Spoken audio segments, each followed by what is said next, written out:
Hi, this is Reinhard from Everyday Systems. Why do we keep our problems around? Why do we continue to eat too much, drink too much, etc. too much? Why don't we simply get rid of these problems once and for all and be free of them? Exorcise these demons. Solve our problems instead of endlessly futzing around with them. On the surface, this seems like a silly question. We don't want to keep our problems around, obviously. Surely they're temptations that we can't resist. They keep themselves around. We desperately want to get rid of them. We just can't.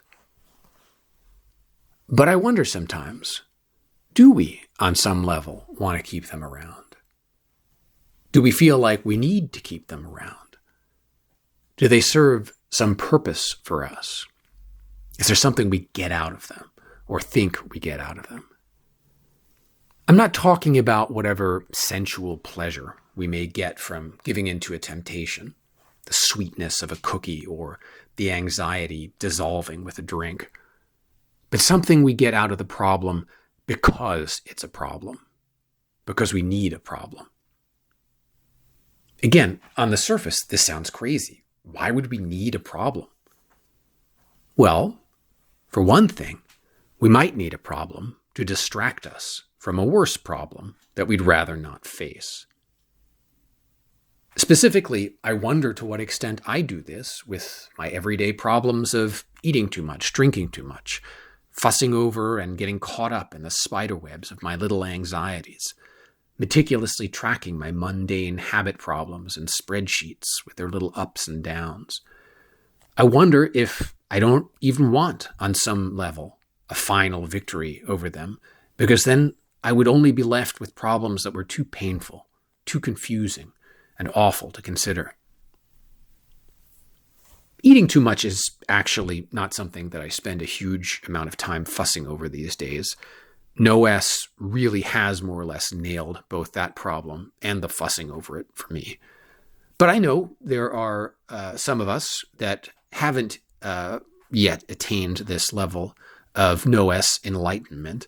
And I certainly haven't attained it in other areas. So I'll let it stand. What I'm talking about today is a lot like the procrastination principle, which you're probably familiar with. It's when you have a job you really need to do, it's urgent and important and not fun, and you don't even understand it fully or know where to begin, then and only then does it occur to you that you really ought to start tidying up your office. All of a sudden, this lesser, clearer responsibility occurs to you. In the same way, when you have deeper, darker problems you want to forget, you distract yourself with lesser, less scary problems that you at least know how to engage with. Dieting, for example, gives us clear goals. We always have something we know we should be doing or avoiding.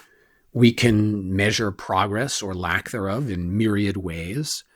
The whole process, which can sometimes be exhausting, can also be engaging. And then we can fail. And that little failure and its drama can distract us even more from deeper feelings of failure. Nothing distracts from responsibilities like other responsibilities, and nothing distracts from problems like other problems. Sometimes this can be good. What on earth would ever motivate me to tidy up my office, if not for a looming deadline? We can harness aversion to deeper problems to at least solve some more superficial ones. That's something. At least the office gets clean.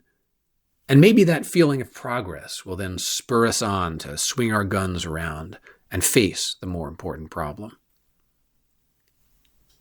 But of course, there is the danger that we never get around to wrestling with the deeper problems, distracted by these lesser ones. As C.S. Lewis wisely put it, you can't get second things by putting second things first. You can only get second things by putting first things first. If we never get to first things, those second things will never really get solved. If our troubles with diet and exercise and drink and whatnot are really just, or in large part, manifestations of some deeper trouble, or evasions to avoid thinking about some deeper trouble, or both, we aren't really, truly going to solve them until we can get to the bottom of that deeper trouble.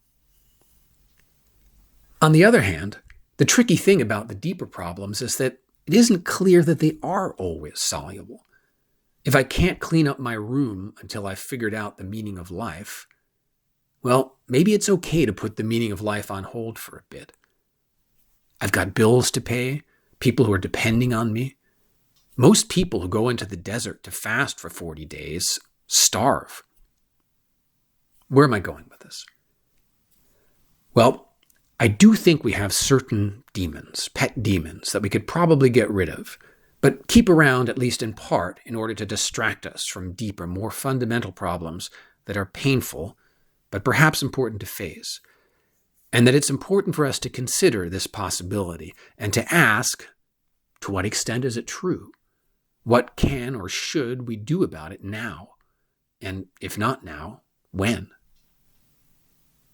So if you suspect you have such a pet demon, or perhaps a legion, consider doing some investigating into what those problems they are helping you avoid might be. They may be worth facing. Facing them may be the only way you can ever truly solve your more superficial problems as well. At the very least, they're worth being aware of. You may wish, if upon reflecting on your deeper problems, you realize that, for now at least, you are not in a position to make much headway against them, to embrace the pet demonness of the situation and consciously, and with a good conscience, allow yourself some playtime with them. Just don't completely forget what you're doing. There may come a day, energized with your success against these lesser foes, or worn out by your lack of success against them, or inspired from an unforeseen direction, when you can or have to go deeper and engage with the Prince of Demons at your core. There's one more reason we may keep pet demons around, besides the distraction element. There's a certain kind of pet demon who isn't content with mere distraction and with merely being a pet. I already talked about this guy, this particular demon lord, or rather archdevil, in my episode Demogorgon versus Asmodeus. This twisted part of our psyche needs something for us to fail at and condemn us for. On the surface, this sounds even more far-fetched, counterintuitive, baroque, and demented than the distraction motivation. I'm saying we not only need a problem to distract us, but we need our failure in confronting this problem to sadomasochistically relish. One evil isn't good enough for us. We need this multiplication of evils. That's our good. It sounds preposterous. But think about it for a moment. Why else are you constantly sabotaging your own self-help efforts? Nietzsche wrote, "He who despises himself still respects himself as a despiser." If we don't like or respect ourselves otherwise, we can at least like or respect ourselves for not liking or respecting ourselves, for doing it well, as viciously and mercilessly and ingeniously as possible. We can glory in being our own worst critics. There's something, we think, to admire in that. And we can redeem our lost selves by judging ourselves, save ourselves by damning ourselves. Plan A, spectacular success.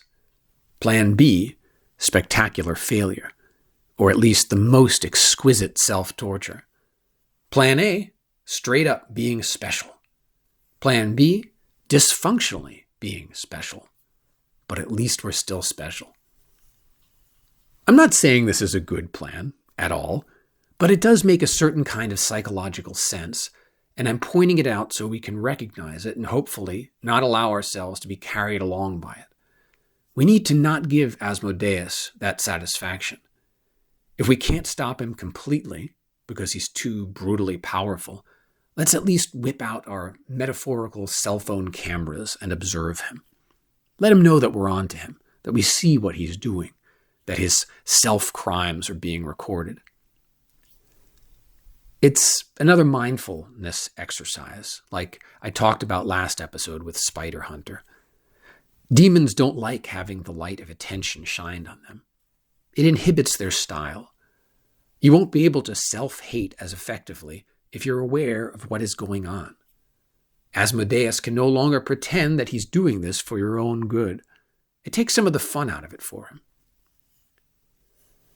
What we really need is a plan C. How to dispense with the need for being special at all. How to be ordinary. The subject of yet another episode I did. And I have found an outlook that is surprisingly difficult to attain. Or if the hunger for specialness is ineradicable, as I sometimes feel it might be, we need to be Mr. Rogers special. There's a providence in the fall of a sparrow special. To open ourselves to a universal specialness, accessible to all people. Not just to 10Xers and celebrities and rock stars, not just to rock star librarians even, but to everyone. I guess this episode is about the limits of everyday systems. What to do or what to remember when you're tired of not quite ever being free of some of your everyday problems, even after seeming to have come infinitely close. It's not easy, and it's beyond everyday systems. But I think the exercise of considering this image of a pet demon can help us face something necessary and important, even without any upfront solutions. At the very least, it can help explain what is going on. Maybe we'll determine, in some cases at least, that it's worth hanging on to our pet demons, that there isn't anything better we can do than to distract ourselves just yet. But maybe in other cases, we'll be inspired to tackle those deepest, most fundamental problems and make the real progress we need, or to take a big step back and accept something we need to accept and finally be free of both our pets and those barely understood, untamed monsters. There's a really cute 19th century looking portrait of a girl with a pet demon that I'm going to stick on the transcript for this episode. I can't believe I found it. It's too perfect. It's half Alice in Wonderland, half Sigmund Freud. And that's really the title of the piece, I think. Take a look if you get a chance. Give it a good hard stare. I found it's really helped cement pet demon for me. It flashes into my mind and helps me remember what might be going on when I catch myself in the presence of my own pet demons. As it turns out, the artist, Omar Ryan, is not a 19th century artist, but a Rhode Island School of Design grad who now lives and works in Martha's Vineyard. I may just have to buy a print of this one. That's all for today. Thanks for listening.